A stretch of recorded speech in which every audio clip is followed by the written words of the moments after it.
Hi student, तो आप सभी बहुत बड़े हो गए। और जैसे कि आपने देखा ही होगा, थंबनेल में आपने देख लिया होगा कि हम क्या करेंगे, साइंस का। ठीक है, जो भी बच्चे साइंस पढ़ रहे हैं, क्लास 9th में है या उससे अगली क्लास में, या कोई कंपनी की तैयारी कर रहा है, उसके लिए भी बहुत ज़्यादा इंपॉर्टेंट ये चैप्टर है। ठीक है, तो हम क्लास चैप्टर आज 9th का पहला चैप्टर शुरू करेंगे। पहला चैप्टर है जो हमारा, उस चैप्टर का नाम क्या है हमारा, हमारे इस चैप्टर को पहले पढ़ेंगे, हमारे आस पास के, क्या पढ़ेंगे, ठीक है, matter in surrounded, matter in और सराउंडेड, ठीक है, हमारे आसपास के पदार्थ। तो ये पहला चैप्टर है बच्चों, इस चैप्टर को पढ़ेंगे। बहुत ज़्यादा ही सिंपल चैप्टर है। इसमें हमें पढ़ना क्या क्या है, ये चीज़ें पहले रूपरेखा में जान लेंगे। क्या हमको इसमें पढ़ना होगा, क्या इसमें नहीं पढ़ना होगा, ठीक है बेटा। तो जो भी बच्चे एनसीईआरटी से पढ़ रहे हैं, एनसीईआरटी में इतना सिंपल दिया हुआ है, इतने बेहतर इसमें इतने ज़्यादा एग्जाम्पल दिए हुए हैं, क्रियाकलाप दिए हुए हैं, अगर आप उनको पढ़ोगे तो बहुत अच्छे समझ में आएगा। ठीक है, यहाँ पर भी मैं समझाऊंगा तो बहुत ही आसान भाषा में आपको समझाऊंगा। ठीक है, तो इसमें देखो पढ़ना क्या है, पहले हमें, पहले बेटा इसमें थोड़ी सी रूपरेखा बना लो। इसमें हमको क्या करना है, क्या पढ़ना है क्या नहीं पढ़ना है। इसमें पढ़ना है पहले तो पदार्थ क्या है। ठीक है बेटे, इसमें पढ़ना है पहला पदार्थ क्या है, किस पदार्थ की क्या पढ़ेंगे भाई, तो अभिलक्षण पढ़ेंगे। पदार्थ के जो अभिलक्षक गुण हैं वो क्या है। ठीक है, एक पदार्थ के क्या गुण होते हैं, ठीक है, वो पढ़ेंगे भाई। तो इनकी एक पढ़ेंगे बेटा अवस्था, एक पढ़ेंगे बेटा इनकी अवस्थाएं क्या है, और एक पढ़ेंगे इनका अंतर। ठीक है, तीनों में क्या पढ़ेंगे, इनका अंतर। भाई क्या अंतर है, अवस्था। गुण में हम क्या पढ़ेंगे इनके बेटा, बहुत सारी चीजें हम गुण में पढ़ेंगे। ठीक है, जैसे कि ये क्या करते हैं बेटा, निरंतर गति करते हैं। भाई ये किस में पढ़ेंगे, निरंतर गति करना, उसको क्रियाकलाप के माध्यम से समझेंगे।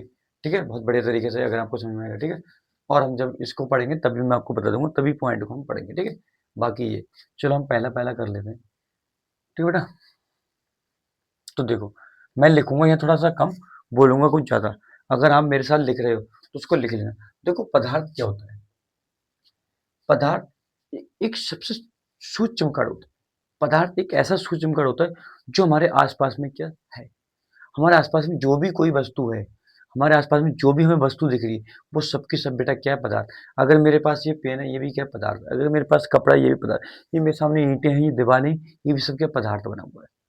ठीक है, पदार्थ एक सूक्ष्म कण है जो कणों से मिलकर बनते हैं। ठीक है, तो पदार्थ हो गया, तो पदार्थ हो गया, पदार्थ क्या होंगे, जो भी हमारे चारों आसपास जो भी चीजें आपको दिखाई दे रही है बेटा, वो सबकी सब हमारी क्या कहलाती है, पदार्थ कहलाती है। तो एक वह, ठीक है, पदार्थ की अगर परिभाषा बताऊं तो वह जिसका क्या हो, खुद का द्रव्यमान हो और वह स्थान घेरता हो।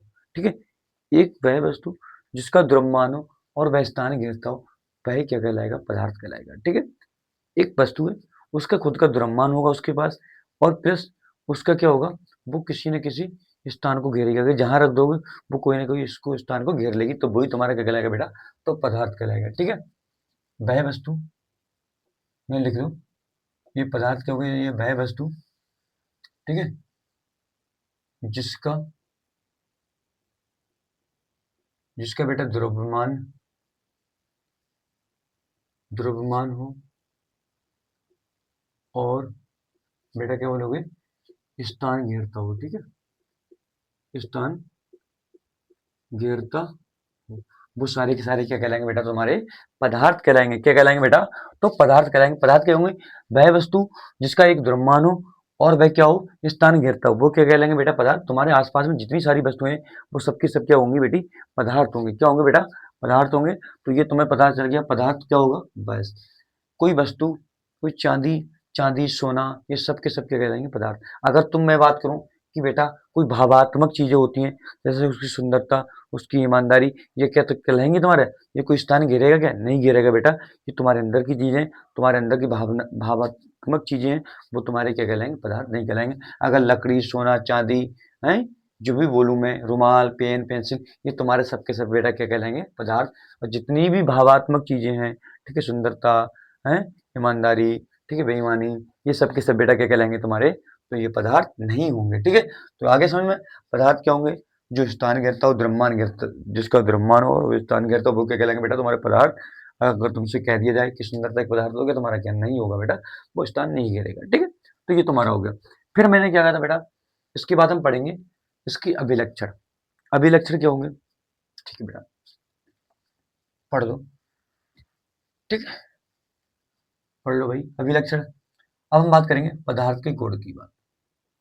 ठीक है बेटा, पदार्थ के गुण। ठीक है, पदार्थ के गुण या अभिलक्षण। क्वेश्चन आ जाएगा कि पदार्थों के गुणों की चर्चा कीजिए। ठीक है, पदार्थ में क्या क्या गुण होते हैं। तो पदार्थ बेटा क्या होता है, एक तो भाई क्या करते हैं बेटा, उसके कण क्या होते हैं, आपस में आकर्षित होते हैं। पहला गुण क्या हो जाएगा, ये कण क्या होते हैं, पद ये आपस में कैसे होते हैं बेटा, हैं, आकर्षित होते हैं। इनके कण आपस में कैसे होते हैं बेटा, हैं बेटा, हैं? आकर्षित होते हैं। ठीक होते हैं, ये एक दूसरे से बेटा क्या होते हैं, आकर्षित होते हैं, चिपके हुए होते हैं। और अगर इनकी बात करूं, दूसरा इनका गुण बात करूं, तो हर पदार्थ में क्या होता है बेटा, पदार्थ में क्या होता है बेटा, रिक्त स्थान होता है। रिक्त स्थान, तो इन सभी पर हम चर्चा करेंगे। ठीक है भाई, रिक्त स्थान होता है, हर पदार्थ के बीच में क्या होता है, रिक्त स्थान होता है। और पदार्थ क्या होते हैं बेटा, निश्चित क्या होते हैं, निरंतर बेटा क्या करते हैं भाई, हैं? गति करते हैं। निरंतर क्या करते हैं बेटा, तो गति करते हैं। पदार्थ हमेशा क्या होते हैं, हमेशा निरंतर गति करते रहते हैं। ठीक है, और ये क्या करते हैं बेटा, तो स्थान और द्रव, ये स्थान कहते हैं और इनका खुद का एक द्रव्यमान होता है। ठीक है, तो ये इनके भौतिक गुण हो जाएंगे। ये पदार्थों के हो जाएंगे बेटा गुण, या आपस में क्या होता है, एक दूसरे को आकर्षित करते हैं कण, और इनके बीच में क्या होता है, रिक्त स्थान होता है। और ये क्या करते हैं बेटा, हमेशा निरंतर गति करते रहते हैं, और इनका क्या होता है, द्रव्यमान होता है, इनका एक द्रव्यमान होता है। ठीक है बेटा, तो ये हो गया, बहुत बढ़िया। ठीक है, समझ में आ गया। तो चलो बात कर लेते हैं आकर्षित। पदार्थ आपस में आकर्षित कैसे होते हैं। जैसे देखा होगा बेटा, जैसे देखा होगा तुमने, जो घुइया का जो पत्ता होता है, उस घुइये के पत्ते में तुमने पानी डाला होगा।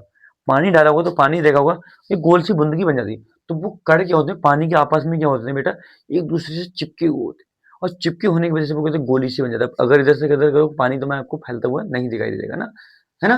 तो वो आकर्षित होते हैं। अगर तुम पानी को डालोगे, तो अगर तुमने कोई तरल पदार्थ लिया, तरल पदार्थ को क्या करा आपने, डाला, तो वो क्या होगा, जितना वो सरकेगा उसके साथ साथ उसके भी कण चिपक के क्या होंगे बेटा, वो भी उसके साथ बह जाएंगे। ठीक है, बह जाएंगे। ठीक है, तो ये पदार्थ हमेशा क्या होता है, निरंतर चलते हैं। तो ये हो गया आकर्षित। ठीक है, आपस में क्या होता है, आकर्षित। एक होता है पदार्थों के बीच में क्या होता है बेटा, रिक्त स्थान होता है। पदार्थ के बेटा बीच में क्या होता है, रिक्त स्थान। एक पदार्थ है, कोई पदार्थ, तो उसके बीच में बेटा रिक्त स्थान होता है। जैसे कि आप देखना बेटा, एक गिलास लेना, एक क्रियाकलाप खुद करना बेटा। एक गिलास लेना, एक गिलास में क्या करना बेटा, थोड़ा सा पानी भरना, पानी भरना। और पानी भरने के बाद देखना आप, उसमें पानी के जो कण होंगे उसमें भी क्या होता है, हल्का हल्का रेगिस्तान होता है। और रेगिस्तान होने पर हमने देखते हैं, जब इसमें हम बेटा चीनी डालते हैं, ठीक है, चीनी डाला, शरबत बनाया। अगर शरबत बनाते हैं बेटा, तो शरबत में क्या होगा, इसमें देखा होगा, ये चीनी पूरी पानी में क्या होती है, घुल जाती है। और घुलने के बाद हमें इसका आयतन नहीं बढ़ पाता। ठीक है, इसका थोड़ा सा भी आकार नहीं बढ़ पाता। जितने भी जितना भी हम चीनी डालते हैं वो क्या होती है, उसी में मिल जाती है, पूरी तरीके से उसमें घुल जाती है ना। हाँ, तो इसीलिए कहते हैं कि इस पदार्थों के बीच में क्या होता है बेटा, रेगिस्तान होता है। अगर रेगिस्तान नहीं होता, तो वो उसमें क्या होता है, समावेशित नहीं हो पाते, घुल नहीं पाता। ठीक है, ऐसे नींबू डालोगे तो नींबू में क्या होता है बेटा, उसमें घुल जाता है पूरी तरीके से। ऐसे तुम बेटा आलू का एक क्या करना बेटा, एक तुम क्या करना, मट्टी का टुकड़ा लेना। और मट्टी का टुकड़ा जो ठोस होता है, उसमें भी बेटा रेगिस्तान होते हैं। उसमें भी बेटा क्या होता है, रेगिस्तान होता है। अगर तुम मिट्टी का टुकड़ा लेना और उसमें बाई चांस पानी डाला, तो पानी क्या होगा, वो अपनी ओर अवशोषित कर लेगा, है ना। अवशोषित कर लेगा, अपने आप में क्या कर लेगा, समावेशित कर लेगा। तो इससे ये सिद्ध होता है कि हर पदार्थ के बीच में बेटा क्या होता है, एक रेगिस्तान होता है। हर पदार्थ के बीच में बेटा क्या होता है, रेगिस्तान होता है। क्योंकि तुम देखना बेटा, एक पानी का थोड़ा सा टुकड़ा लेना मट्टी का, उसमें क्या करना है, इसमें थोड़ा सा पानी डालना, तो वो कण उसके जो छिद्र होंगे, उस छिद्र में क्या करेगा, ये पानी को अवशोषित कर लेगा अपनी तरफ। जब अगर उसमें जगह नहीं होगी, अगर तुम्हारे पेट में जगह नहीं होगी, तो खाना रख लोगे क्या, जगह होगी तभी तो रखोगे। तो ऐसे ही, तो अगर पदार्थ में पानी डाला, पानी में जगह थी तभी तो उसने नहीं भी हुआ। शरबत को, चीनी को अगर अपने आप में समव्यवस्थित कर लिया ना, ऐसी तुमने मट्टी डाली, मट्टी में पानी क्या होगा, अवशोषित हो गया, नहीं हो गया। तो ये तुम्हारा क्या होता है, पदार्थों में एक रेगिस्तान होता है। ठीक है, ये बेटा हो गया। फिर हो गया निरंतर गति। पदार्थ क्या होता है बेटा, आपस में निरंतर गति करते हैं। पदार्थ आपस में बेटा क्या करते हैं, तो निरंतर गति करते हैं। बेटा अगर आप एक मोमबत्ती लेना, ठीक है, यहाँ पे क्या करना, अगरबत्ती लेना, अगरबत्ती को आप जला ऐसे ही रख देना, तो उसमें जितनी भी हल्की-हल्की गंध निकलेगी, वो ज़्यादा दूर तक नहीं निकलेगी। अगर आप जब इसको बेटा जलाओगे, जब बेटा आप इसको कमरे में जलाओगे, तो कमरे में जलाने के बाद इसमें जो गैस निकलेगी, वो गैस के कण क्या होंगे, आपस में क्या होंगे, गति करेंगे। और गति करने की वजह से क्या होगा, पूरे के पूरे कमरे में सुगंध उसकी पहुँच जाएगी। उसकी सुगंध क्या होगी बेटा, पूरी की पूरी क्या हो जाएगी, पहुँच जाएगी। अगर देखना आपका कोई सिलेंडर, हल्का सिलेंडर क्या हो, हल्का सिलेंडर का लीक करता हो, तो उसकी जो गैसेस वाले कण होते हैं, वो कण क्या होते हैं, आपस में पदार्थ जो होते हैं, वो क्या करते हैं बेटा, पूरी तरीके से फैलने लगते हैं। फैलने लगते हैं तो पूरी तरीके से क्या होता है, वहाँ पे गंध सी, गैस की गंध आने लगती है ना, तो ये बहुत सारी चीज़ें। तो इसीलिए कहते हैं कि जो पदार्थ होते हैं आपस में क्या होते हैं, निरंतर चलते रहते हैं। पदार्थ क्या होते हैं, आपस में निरंतर चलते रहते हैं, ठीक है? निरंतर चलते रहते हैं। जितना आप टेम्परेचर बढ़ाओगे, जितना आप तापमान बढ़ाओगे, उतनी ही क्या होगी, पदार्थों में बेटा गति बढ़ेगी, ठीक है? जितना आप तापमान बढ़ाओगे, जितना आप टेम्परेचर हाई करोगे, उतनी क्या होगा बेटा, उसमें जो गति जो होगी बढ़ेगी, उसमें गति क्या होगी बेटा, बढ़ेगी। तो आपके ये भौतिक गुण हो गए, इनकी क्रियाकलाप भी बताए मैंने, ये बता दिया। अब इनकी बात कर लेते हैं अवस्था। तो अवस्था जो होती है, पदार्थ हमें 3 अवस्था में देखने को मिलते हैं बेटा। पदार्थ जो होते हैं बेटा, हमें 3 अवस्थाओं में देखने को मिलते हैं। कितने अवस्थाओं में देखने को मिलते हैं बेटा, 3 अवस्था में। कौन-कौन सी 3 अवस्थाओं में? तो बेटा नंबर 1, पहला आपको मिलेगा ठोस, हैं? फिर मिलेगा बेटा आपको द्रव में, ठीक है? द्रव में मिलेगा। फिर आपको बेटा मिलेगा किसमें, गैस में। ये 3 अवस्था बेटा आपको देखने को मिलती है। आपको पदार्थ की बेटा 3 अवस्था आपको देखने को मिलती है। एक ठोस, एक द्रव, एक गैस, ठीक है? अगर आप क्या करोगे, ठोस, द्रव, गैस, जैसे कि आपने बर्फ लिया, बर्फ का टुकड़ा किया हुआ है ठोस में, आपको पानी मिला, कैसा मिला, द्रव में। गैस, आपने क्या हुआ, ज- आपने अगरबत्ती जलाई, अगरबत्ती से धुआं निकला, वो क्या हुआ, गैस में, ठीक है? ठीक है? हर पदार्थ की बेटा कितनी होती है, पदार्थ की अवस्था कितनी होती है बेटा, तो 3 अवस्था होती है, ठोस, द्रव, गैस। ठोस, द्रव, गैस। कितनी अवस्थाएं होंगी बेटा, ठोस, द्रव, गैस, ठीक है? ठोस, द्रव, गैस। इसके अंतर की बात कर लेते हैं हम बात करें थोड़ा सा बेटा इसके अंतर में, ठीक है? तभी हम 2-3 और पॉइंट बात करेंगे, इसके थोड़ा अंतर की बात करें बेटा। चलो कर लो, सर्च कर लो, है ना? चलो कर लो बेटा, किताब पढ़ोगे थोड़ा सा और समझ में आएगा। चलो, एक तरफ बेटा हम ले लेते हैं ठोस, एक तरफ बेटा हम ले लेते हैं गैस, एक तरफ ले लेते हैं बेटा हम द्रव, ठीक है बेटा? एक तरफ ले लेते हैं हम उसके गुण। तो पहला हम बात कर लेते हैं आकार की, ठीक है? पहला बेटा हम क्या कर लेते हैं बात, इनके आकार को लेकर बात कर लेते हैं, ठीक है बेटा? आकार को लेकर बात कर लेते हैं। अगर हम ठोस की बात करें, तो ये ठोस जो वस्तु होगी बेटा, ठोस जो पदार्थ होगा, उसका जो आकार जो होगा बेटा, कैसा होगा बेटा, निश्चित होगा। कैसा होगा बेटा, निश्चित। इसका अनिश्चित होगा, इसका निश्चित नहीं होगा, निश्चित नहीं होगा, ठीक है? ऐसे द्रव जो होगा, द्रव का जो आकार जो होगा, निश्चित नहीं होगा बेटा। अगर उसे तुम जिस भी बर्तन में डालोगे, वो उसी बर्तन में क्या होगा, ढल जाएगा। गैस को तुम जिस बर्तन में डालोगे, वो उसी बर्तन का आकार ले लेगा। ठोस होगा, अगर ठोस बर्तन है, अगर तुम्हारा बर्तन क्या इस तरीके का, और ठोस क्या ये इस तरीके का, अगर तुम इसमें रखोगे तो क्या होगा, उसका निश्चित आकार नहीं जाएगा। अगर ये ऐसा है ठोस वस्तु, तो उसको ऐसा ही बर्तन चाहिए उसको रखने के लिए। गैस को तुम किसी भी वस्तु में क्या कर सकते हो, रख सकते हो, तो उसका आकार क्या होता है बेटा, निश्चित नहीं होता। द्रव का भी बेटा क्या होता है, इसका निश्चित आकार नहीं होता, ठीक है? इसका भी बेटा क्या होता है, आकार, इसका भी बेटा आकार क्या होता है बेटा, निश्चित नहीं होता। इसका भी बेटा आकार क्या होता है, निश्चित नहीं होता। तो ये आकार की बात चल गई, गुण, ठीक है? गुण हमने पहले ये आकार, आकार ठोस वस्तु का आकार क्या होता है, निश्चित होता है। गैस का निश्चित नहीं होता। द्रव का भी बेटा क्या होता है, निश्चित नहीं होता, ठीक है बेटा? अगर हम आयतन की बात कर लें, ठीक है बेटा, आयतन की, ठीक है? अगर हम इनके गुण के आयतन की बात कर लें बेटा, तो आयतन में क्या होगा बेटा, इनका आयतन जो होगा बेटा, निश्चित होगा।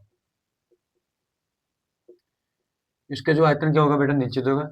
ऐसे द्रव होगा, उसका भी बेटा आयतन क्या होगा तुम्हारा, निश्चित होगा। पर बेटा इसका आयतन क्या होगा बेटा, आपका निश्चित नहीं होगा। जो गैस होगी बेटा, उसका आयतन जो बेटा आपका निश्चित नहीं होगा। ठीक है बेटा। इसका आयतन क्या होगा बेटा, आपको निश्चित नहीं होगा। आकार, ये आपके 2-3 पॉइंट हो गए। ठीक है, और आपको पॉइंट समझा रहा हूँ मैं अभी। जैसे कि बेटा आपका घनत्व हो गया। ठीक है, ठीक है बेटा। घनत्व मतलब घनत्व मतलब आपस, कितने आपस में सटे हुए होते हैं। ठीक है, पदार्थ कितने आपस में एक दूसरे से चिपके हुए होते हैं, वो घनत्व का भार। ठीक है, भार। ठीक है, कि जैसे कि घनत्व, जैसे कि एक एरिया में इसके कितने कण हैं, इसके कितने कण हैं, इसके कितने कण हैं, ये इसका घनत्व है। यहाँ पर इसके 50 कण हैं ठोस वस्तु के, यहीं पर अगर द्रव इसके 20 है, अगर यहीं पर उसके बाद तो इसके 10 पदार्थ हैं। ठीक है, इसके 10 कण हैं, तो ये तुम्हारा घनत्व हो गया। ठीक है, तो किसका घनत्व बेटा अधिक होता है, तो जो ठोस होता है बेटा, इसका घनत्व क्या होता है, अधिक होता है। हम्म? इसका क्या होता है बेटा, इस वाले का जो द्रव होता है उसका घनत्व जो होता है बेटा, हल्का कम होता है। ठीक है, इसका घनत्व जो होता है बेटा बहुत कम होता है।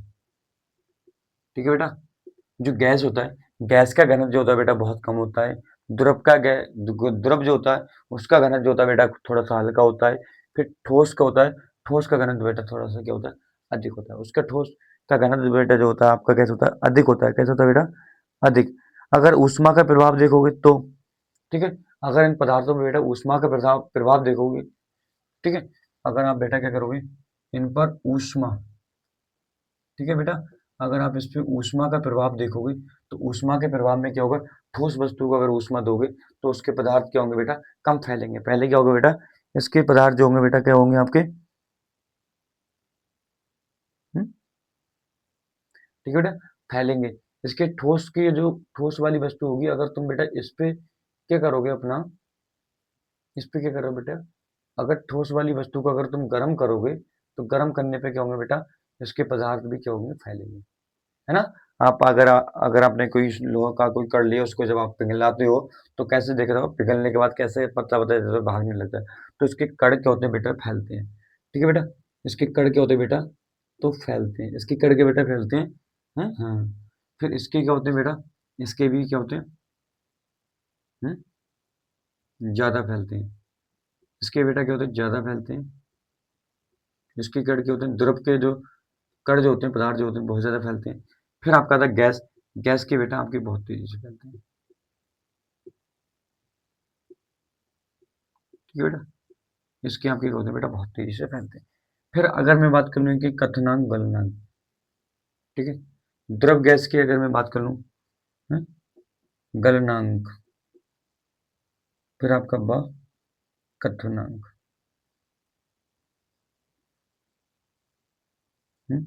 बेटा, अगर हम इसके इन गैसों की जो अवस्थाएं हैं, अगर हम इसके क्वथनांक गलनांक पे बात कर लें तो क्या होगा। ठीक है बेटा, अगर बात करूं तो ठोस ठोस का जो बेटा गलनांक होता है वह निश्चित होता है। ठीक है, ठोस का जो गलनांक होता है, ठोस वस्तु जो है उसको गलनांक जो होता है वो बेटा कैसा होता है, इसका निश्चित होता है। ठीक है, गलनांक, इसका गलनांक क्या होता है बेटा, गलनांक मतलब एक वस्तु को अगर उसको गलाना है तो उसके लिए जो टेम्परेचर होगा वो उसका क्या होगा, एक निश्चित होगा। ठीक है बेटा, 100 डिग्री सेल्सियस या 373 केल्विन, ये इसका टेम्परेचर होगा गलनांक का। ठीक है, अगर बात करूँ यही द्रव का, तो द्रव का बेटा जो क्वथनांक होता है उसको जमाने का है, क्वथनांक जो पॉइंट होता है इसका बेटा, तो ये कितना होता है, ये भी बेटा क्या होता है, इसका निश्चित होता है। कितना होता है बेटा, तो निश्चित होता है। अगर मैं बात करूं गैस, ठीक है, अगर बेटा मैं बात करूं गैस, तो गैस का क्या होता है बेटा,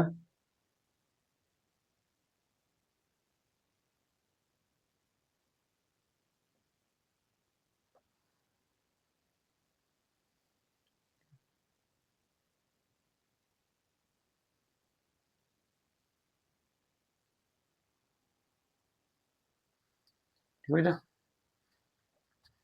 तो इसका, ठीक, गैस, इसका क्वथनांक गलनांक की बात करें तो ये निश्चित होता है गलनांक। द्रव का क्वथनांक क्या होता है बेटा, निश्चित होता है। तो अगर हम ये बात कर लें गैस, तो गैस का क्वथनांक कितना होगा, गलनांक कितना होगा, तो ये नहीं होता। इसका जो निश्चित एक क्रांतिक ताप होता है। ठीक है, क्रांतिक ताप क्या होता है, निश्चित, इसका क्या होता है बेटा, निश्चित निश्चित क्रांतिक ताप होता है, ठीक है, क्योंकि इसका क्या होता है बेटा, गैस का एक निश्चित क्रांतिक ताप होता है। वह ताप जिससे अधिक ताप पर केवल दाब बढ़ाकर गैस को द्रवित न किया जा सकता है, उस गैस को क्रांतिक दाब कहलाते हैं, ठीक है।